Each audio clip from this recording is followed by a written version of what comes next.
Boa tarde a todos. Queria também agradecer a Mônica, o pessoal da Almapaz, ao Ecoar, na pessoa da Miriam, pelo convite.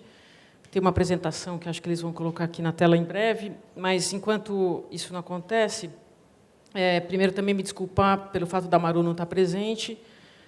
Quem viria a falar pela Aliança é a Marúcia, que coordena a Aliança, que foi a pessoa, desde o início, que trouxe à tona essa iniciativa de, hoje, 65 organizações, entre organizações e movimentos sociais, que, em 2014, por isso que eu digo que é um pouco mais de um ano, mas formalmente acho que é um ano só, acho que todo mundo estava já bastante aflito, parecendo como a gente está agora, né, com esse calor que não passa, com essa chuva que não vem, mas que já estava há mais tempo no horizonte, e todos que estavam aflitos com isso não viam essa mesma aflição refletida nas ações governamentais relacionadas à gestão hídrica de uma forma geral, né? Não só no que diz respeito à sua parte aí de distribuição de água, mas todas as outras áreas que muitos dos que estiveram antes aqui puderam falar e que sabemos que também não são áreas fáceis de se trabalhar.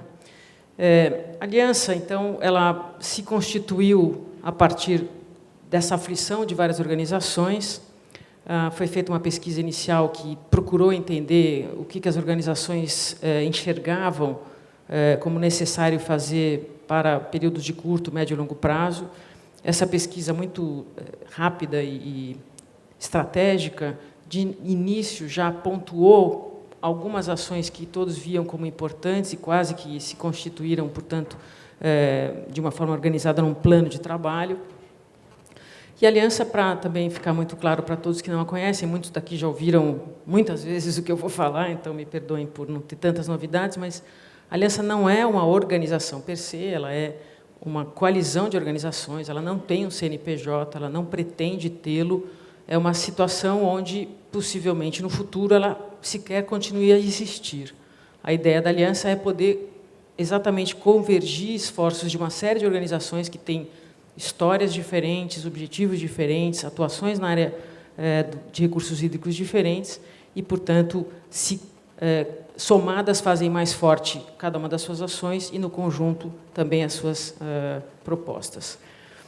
Agora que eu posso parar de enrolar aqui, não, brincadeira. Agora que eu posso entrar direto na apresentação, vamos lá. Eu que tenho que passar isso? Agora sou eu? Ok. Bom, então está aqui o que eu falei nesse tempinho inicial. E o que eu acho importante disso, Miriam e Mônica, e todos que estavam aqui nas falas anteriores, é talvez trazer um outro lado dessa ideia que a Estela reforçou e que alguns colegas também falaram, principalmente o pessoal que estava aqui representando as várias áreas da prefeitura. É que não dá para fazer nada sozinho, seja no governo, né, estando numa secretaria ou num departamento de uma secretaria. Eu, como outros aqui, também trabalhei no governo federal, trabalhei no governo do Estado, só não trabalhei no município. Então, acho que todos nós conhecemos a dificuldade que é essa compartimentação que vivemos na nossa vida desde a tenra idade, né, na escola, com as matérias todas divididas e assim por diante. Então, a Aliança não é diferente na sua motivação de procurar caminhos que permitam que essa integração, essa convergência de esforços e ações nos levem a um caminho que seja de maior eficácia na solução dos nossos problemas. Aqui é uma amostra dessas organizações que fazem parte da Aliança. Algumas nem estão aí representadas, mas para dar uma ideia um pouco da diversidade de grupos, alguns muito grandes, outros menores, mas todos com a mesma voz dentro da Aliança. Nós também temos 3 diretrizes, ou premissas, melhor dizendo, não é diretrizes, 3 premissas que alimentam todos que estão dentro da Aliança. A primeira, e talvez a mais difícil de conversar a respeito, é exatamente essa, que poderia ser a mais simples, né? A água é um direito humano, não uma mercadoria. E por que ela talvez seja a mais difícil? Porque a água, diferente do que nós aqui no Brasil fomos treinados a acreditar, não é um recurso infinito, né? A água existe dentro de um ciclo, e esse ciclo é único e não vai haver mais água no futuro, além daquela que a gente já tem agora. Mesmo que a gente tenha mais água sendo derretida das geleiras em face das mudanças climáticas, o volume de água que a gente tem no planeta é esse, não haverá mais.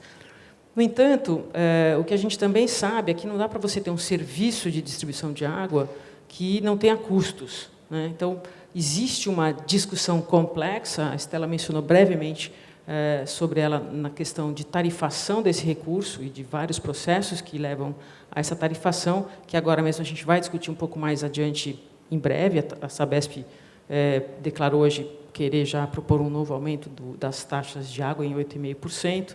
Também já declarou e já teve aprovado pela Arcesp a revogação daquelas medidas de bônus e de sobretaxa.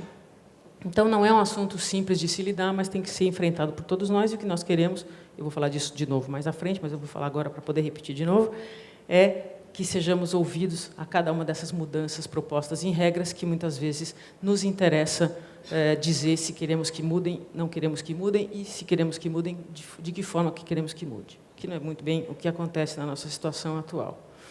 A outra premissa é que todos os níveis de governo têm responsabilidade. Isso, se não fosse pelo simples fato de que, de verdade, se você olhar o arcabouço legal, seja da lei de recursos hídricos, da lei de saneamento, das leis relacionadas à gestão ambiental, todos os níveis têm responsabilidade, seja a prefeitura em relação a saneamento e drenagem, seja o Estado em relação a controle do uso do solo rural, por exemplo, nas questões relacionadas às áreas de preservação permanente, às áreas legais, seja o governo federal naquilo que diz respeito à política mais geral para o país e também naquilo que diz que toca aos rios que passam em mais de um estado, etc. Então, todos eles têm responsabilidades. Se não fosse só pela questão legal, que, como também disse, creio a Esther e o colega Marco Antônio, se não me engano, da prefeitura, essa compartimentação ela nos leva, às vezes, a acreditar que eu não tenho nada a ver com aquilo, o problema é do outro, isso passa adiante, né? A gente sabe disso também quando a gente vai atrás de processos dentro dos órgãos públicos, normalmente, a hora que saiu da mesa do cara, ele não tem nada a ver com aquilo, parece que ninguém tem que pensar no processo como um todo. E a gente, então, insistentemente tem procurado trazer à tona que responsabilidades são essas, por que esses entes governamentais, muitas vezes, às vezes, sequer conhecem suas responsabilidades e, quando as conhecem, não conseguem cumpri-las a contento. E a última premissa é que não há como nós não cuidarmos desse bem se não protegermos as fontes que o mantêm em qualidade e quantidade e que, sabemos todos, têm relação direta com florestas. Não exclusivamente, mas muito fortemente. A Anita, que também precedeu-nos aqui, fez essa menção breve ao tema. Imagino que de manhã o Samuel deva ter comentado algo nessa direção. Há números que provam isso. É óbvio que nada relativo a números e estudos científicos é definitivo. Há contextos nos quais esses números se aplicam melhor ou pior, mas a gente sabe que a produção de água, a qualidade de água, a manutenção da qualidade, ela tem tudo a ver com florestas, tudo a ver com vegetação, não precisa ser floresta para sua conservação e manutenção. É fundamental, acho que é uma agenda que pouco se fala, pouco se relaciona com as questões de água, que se faça, assim, a regulamentação do artigo do SNUC, do Sistema Nacional de Unidade de Conservação, que trata do pagamento do uso da água e também de energia, mas que é um outro artigo, para aqueles ambientes que permitem, por exemplo, que Sabesp e outras empresas retirem água desses locais que estão protegidos para ela, sem que ela tenha que fazer qualquer esforço nesse sentido, muitas vezes até atrapalhando o esforço que os outros fazem, porque tem que ter estradas de acesso, tem que ter uma série de infraestrutura que muitas vezes mais prejudicam do que ajuda aquela qualidade de água que ela mesma precisa. Muito bom. A gente passou um ano discutindo crise, criamos um site para a Aliança, criamos uma sala de crise e, depois de passar da crise agora que temos decretada, que não existe mais, né, o nosso governador teve essa grande atitude para que nós possamos agora nos sentir muito satisfeitos e tranquilos, uma vez que tudo está realizado. Então, não temos mais crise. O que a gente fez e qual foi o aprendizado que fizemos e tivemos recentemente nesse um ano passado? O primeiro deles, vou fazer a mesma fala que a Maru faz. Ela diz que quem disse essa frase foi o Vicente Andreu, o presidente da Agência Nacional de Águas, mas ela também não sabe se foi bem ele, etc. Mas, de todo modo, o que importa é a frase, e que é essa aqui, né? A primeira coisa que a chuva lava é a memória da seca. Ela é muito boa, essa frase, por quê? Porque é assim que nós estamos tratando o que nós, teoricamente, poderíamos ter usado de aprendizado desse um ano. A partir do momento em que, por exemplo, a empresa de saneamento diz que não precisamos mais do bônus, como se fosse simplesmente uma ação que agora a gente liga o botão e desliga, ela está dizendo o seguinte: olha, gente, pode usar água à vontade, porque aquele esforço de usar menos água, pensar em como a gente está usando a água, ali não é mais necessário, porque, afinal de contas, a gente tem água suficiente. Então, se não lavou na memória dos cidadãos, na memória da Sabesp, rapidamente essa essa perspectiva apareceu. A gente sabe, e também tem falado isso inúmeras vezes, né, que a seca ou a crise que se estabeleceu na região metropolitana de São Paulo, no estado de São Paulo, não tem uma causa, aliás, nenhuma crise tem uma causa específica, ela é uma conjunção de causas que muitas vezes podem ficar recorrentes ou, às vezes, são muito contextuais. No caso do que a gente percebe, viu, né, na situação de São Paulo, a gente teve uma série de fatores que ajudaram a crise se estabelecer e ficar pior, exatamente por uma má gestão dos recursos hídricos, uma situação onde a transparência absolutamente não existiu e continua a não existir, uma visão continuada de que podíamos continuar fazendo mais do mesmo, ou seja, buscar água mais distante das fontes do que das cidades ou da região metropolitana, porque assim conseguimos simplesmente, com obras, resolver um problema que precisa de outras atitudes que não apenas as obras. Então, a gente tem repetido nas soluções aquilo que também disse alguém com uma foto de uma canalização, que é o que a gente tem feito historicamente na cidade e no país em relação às questões de água. Não é uma coisa só para São Paulo, é bom que se diga, né? A gente está tentando também buscar referências em outros países, em outros lugares, não só no Brasil, e o que a gente vê, infelizmente, é que as nossas mazelas elas também estão espalhadas aí para outros lugares, mas, diferentemente do nosso caso, as soluções têm buscado outros tipos de saídas que não as que a gente tem usado, e isso que talvez mereça de nós um pouco mais de atenção. Aqui são alguns números, só para também lembrar-nos que a situação que a gente vive não é absolutamente tranquila, ela continua crítica.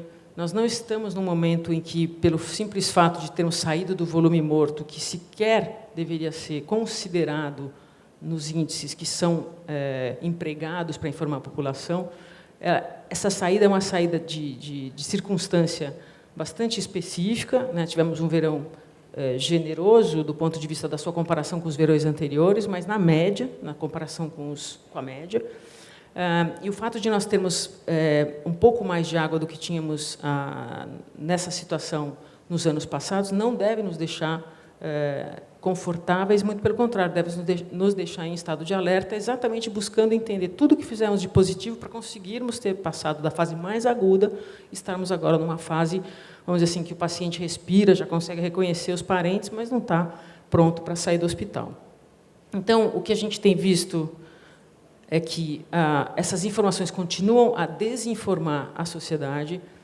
Há um artigo recente de um colega nosso também, de muitos anos de trabalho na questão ambiental, que chama-se Maurício Tufani, que mostra como é que a própria imprensa não sabe que índices usar quando ela vai se referir aos volumes, por exemplo, dos reservatórios em São Paulo, porque há um índice que contabiliza o volume morto, que já foi proibido de ser utilizado, inclusive no caso daqui da cidade.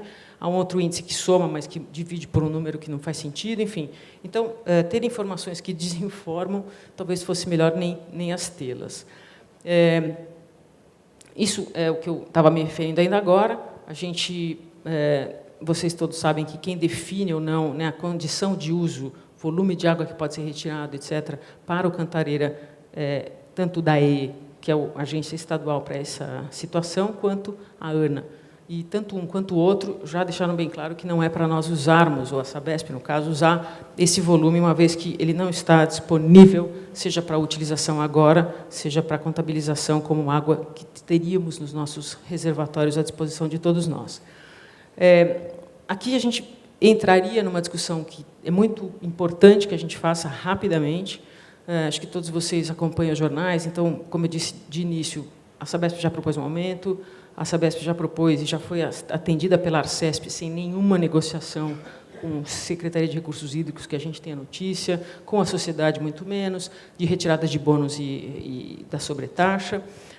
Tampouco a gente está vendo qualquer mudança do ponto de vista de outras ações que, para o contexto da aliança, são absolutamente relevantes, que são as ações relacionadas a reuso de água, ações relacionadas a menos desperdício, seja das pessoas individualmente, cidadãos e outros, mas também, particularmente, na distribuição que temos na cidade como um todo. Não vemos ações, e temos aqui exemplos de colegas que trabalham muito diretamente próximos, por exemplo, à Secretaria de Meio Ambiente de São Paulo, que são pífias do ponto de vista da recuperação dos mananciais rurais, mas também dos mananciais aqui próximos da cidade. Os números que a gente tem visto, que são apresentados, praticamente não mudam nada do quadro. Então, enquanto a gente vê todas essas não ações, a gente vê mudanças na tarifa, ou propostas de mudanças na tarifas que a gente não tem condições sequer de avaliar. Entrou na Assembleia Legislativa o Plano Estadual de Recursos Hídricos, que, em 6 versões, se não me engano, nunca havia chegado na Assembleia que não fosse na primeira vez, entrou a toque de caixa, como sempre, nas mudanças de última hora, sem que a gente pudesse ter condições sequer de propor emendas para que o texto fosse melhorado. Teremos que usar de vários subterfúgios do regimento da Assembleia para poder fazer com que o projeto fique melhor do ponto de vista que nós temos do que ele foi apresentado originalmente. Então, continuadamente, a gente tem que manter essa ação de atenção para com os poderes públicos, e aí, de novo, repetindo, não é só a Sabesp, não é só o governo do Estado, mas também as prefeituras têm que se manifestar. A gente não vê manifestação nenhuma de qualquer ente sobre como é que entram e saem essas regras, sem que a gente possa ter noção de, primeiro, por que elas vão entrar, por que elas vão sair, e por que a gente não pode ser ouvido para falar sobre algo para o qual nós nos envolvemos com tanta intensidade, para o qual a sociedade, inclusive, pôs dinheiro do próprio bolso, buscando melhorar essas condições. O que a gente, no fim, ao fundo de toda essa discussão, quer trazer à tona é o que a gente resolveu cunhar de uma nova cultura de cuidados com a água, inclusive não é nem cuidador, é cuidados, onde a gente imagina que há uma série de ações, que algumas foram levantadas aqui, particularmente aquelas que eu pude ouvir mais atentamente, que a Estela trouxe, e do colega também que falou de drenagem da cidade. Há uma série de ações que a gente pode fazer diferente, que vão provavelmente refletir em maiores benefícios, seja do ponto de vista da água propriamente dita, como da sociedade em geral. A gente não pode abrir mão de ter essa discussão feita por todos nós e não exclusivamente por uma agência governamental que não tem primado, principalmente pela convivência pacífica com os cidadãos do ponto de vista da negociação. Lembrando, então, como a gente acha que poderá ser essa transição. A gente vai ter uma transição ou uma nova cultura quando a gente falar desses itens todos em tratando da gestão de recursos hídricos. Cuidar das fontes de água, né? Inclusive as experiências que eu sei que vão ser faladas mais adiante, tratam disso de uma forma feita pelo cidadão. A gente não precisa necessariamente para tudo esperar que o governo faça, também foi dito anteriormente aqui por alguém. Reduzir consumo e desperdício, que é o que a gente está vendo que está sendo incentivado em oposição nesse minuto. Tratar e reutilizar cada vez mais, estimular a transição e aprimorar os incentivos econômicos, falou-se aqui de pagamento por serviços ambientais e outros itens, e transparência e controle social. Não haverá boa gestão se não houver transparência, monitoramento e controle social. É isso que a gente está buscando fazer e, basicamente, a gente apenas dá voz e vez a esse conjunto de atores que têm história na área e que têm muito a dizer também. Obrigada.